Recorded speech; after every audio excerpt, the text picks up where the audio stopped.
La justice en état de choc, les juridictions à l'arrêt, les avocats et les justiciables sans recours, les activités commerciales et notariales perturbées après les réquisitions. Le gouvernement met en œuvre les ponctions des salaires. Man ni kon nag de plus en plus nag grève bi impacté na ñu bëri impacté na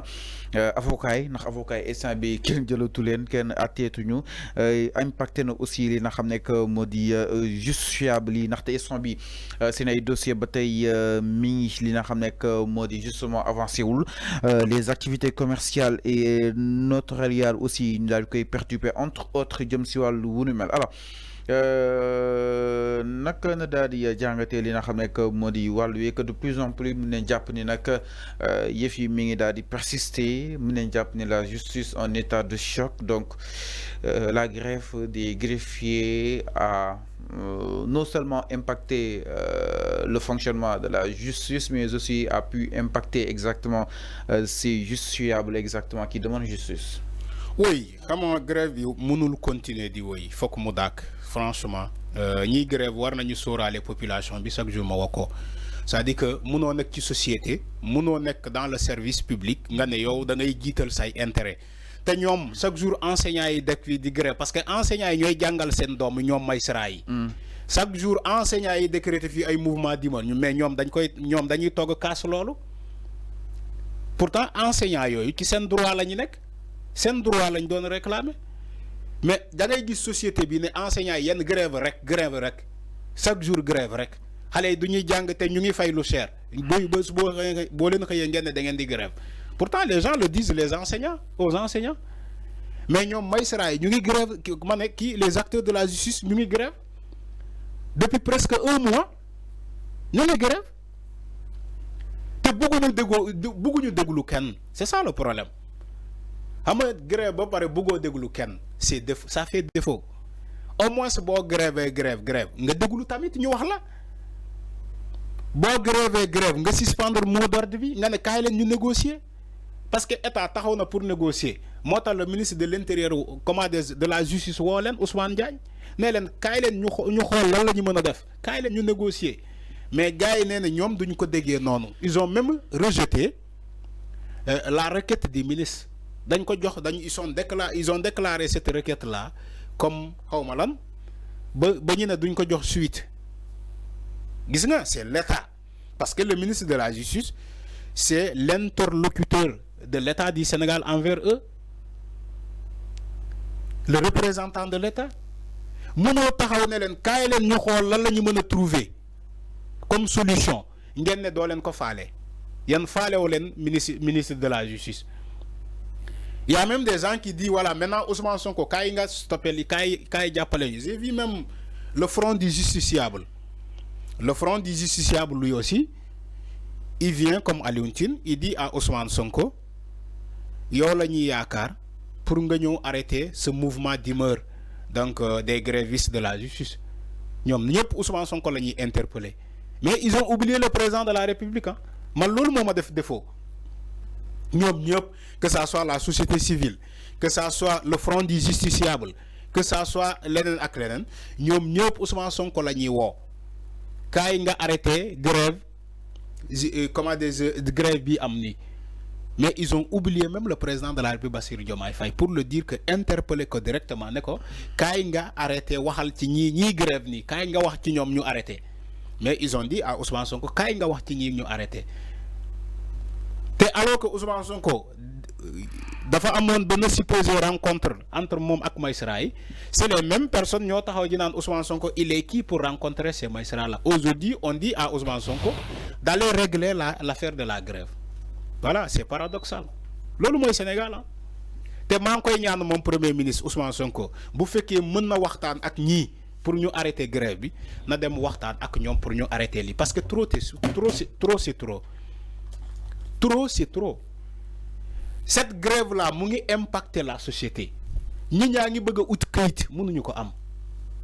des gens qui se sont allés de Dakar à Ziguinchor pour chercher un casier judiciaire certificat de bonne vie et mœurs mënuñu ko am des gens qui sont déplacés de Dakar à Saint-Louis à Matam parce que foofu la ñu mën a amee kayit pour am certificat de bonne vie et mœurs pour am casier judiciaire mënuñu ko am parce que ñii ñu ngi grève parce que depuis 1 an nga bëgg a déposer concours ñu ne la fa nga am casier judiciaire mënoo ko am nga dem chaque jour ñu ne la ñu ngi grève ba concours bi jàll date limite bi jàll. C'est la même chose certificat de bonne vie et mœurs ñu ne da nga koy dugal ci kayit yi nga war a déposer pour la société mu jël la wala emploi nga soxla ba date limite bi passé munoo am certificat de bonne vie et mœurs munoo am casier judiciaire à cause de la grève moo tax ma ne la ñoom tamit nañu xalaatu tuuti société bi nañu xalaat tuuti sénégalais ci seen grève c'est un droit. Mais droit bobu aussi waxul ni que yow kese yaa am droit l'État aussi a ses droits parce que c'est l'État qui te paye ce salaire là wax naa ko fii ci benn émission comment on peut continuer à payer des salaires à des gens qui ne travaillent pas la fin du mois on les vire des salaires wax naa ko fii te dégg naa ministre bi je crois que le ministre m'a entendu il parle déjà de ponction de salaire de diminuer de couper les salaires ñoo xamante ñoom ñëw ñu liggéey ça aurait été moi j'aurais fait la même chose. J'aurais fait la même chose. Parce qu'il faut que le Sénégal change. On doit changer de comportement. Il faut faire comme les jeunes Chinois. La Chine, tu travailles, on te paye. Moi, les Chinois, ils travaillent dur. Ce n'est pas pour gagner de l'argent, les Chinois. Ils ont une philosophie. Ils travaillent dur pour avoir de la matière. Ils travaillent dur pour avoir de l'expérience, pour se développer. Parce que votre patrie, Macky Sall nous disait que la patrie avant le parti. Mais en réalité, nous Sénégalais, patrie bi daf ñoo déssé. Amuñu patrie. Tu peux le voir hein, ñi nak ni di grève, les acteurs de la justice. S'ils avaient la patrie, ñi gis la population mo souffrir. Mais dinañu dakal sen grève ba jimmi jamono. Ñu ñoo régler d'abord quelque chose. Soulager la population bi touti ki wara am kayit mu am kayit mais ils ne l'ont pas fait parce qu'ils n'ont pas la patrie ils ont que leurs intérêts li lañuy bëgg suñu syndicat pour mu yok suñu salaire yok suñu avantage yok suñu statut ñu améliorer ko lolu kessé lañuy réclamer tant que lolu amul ñom dañuy continuer grève moy say intérêt nga jital que intérêt askan wi. Moi, je compare un peu la population sénégalaise à la population chinoise. Les Chinois ne veulent ñom jaralu ñu dem grève parce que Chinois dafa xam la patrie. Chinois luko moy mom na liggéey pour réew mi avancer. Bala xaliss di soralé xaliss mais mom na liggéey pour réew mi avancer parce que ñom ils sont en compétition avec les autres pays au monde comme la Chine. La première puissance économique ñom ñu koy xëccoo ak les États-Unis. Alors mota ñom chinois yi ils se sacrifient pour la bonne cause. Alors, même parfois on te dit selon un documentaire que j'ai regardé les Chinois qui veulent aller en congé ñu jox ko congé 1 mois mu ne déedéet congé 1 mois c'est trop man mënuma jël congé 1 mois pour dem togg kër ga sans liggéey. Il y a des gens qui te disent que soxlawuma congé qui les Chinois mais lolu sañoo ko am Sénégal les gens même qui réclament au Sénégal c'est des gens qui réclament les congés. Mi noonu leer na par rapport ak li nga xam ne que moo di justement la justice en ce qui concerne exactement les greffiers donc mu nekk greffe boo xam ni itam impacté na côté yu ko gën a fasantu ko exactement donc les acteurs de la justice en tout cas sénégalais ñu leen di waa sekk pour ñu daal di war a mën a ñëwaat exactement mën a toog nekk au table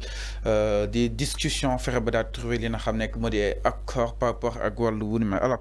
daal ñëw itam si leneen sans plus